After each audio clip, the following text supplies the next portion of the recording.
Загадка. Что скрипит? Может, ободной ролик какой-нибудь? Нет. Может, маховик? Тоже нет. Вот он, странный ответ.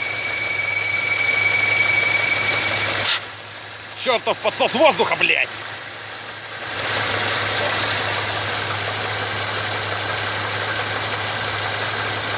И... Та-дам! Вот же хрень-то, а!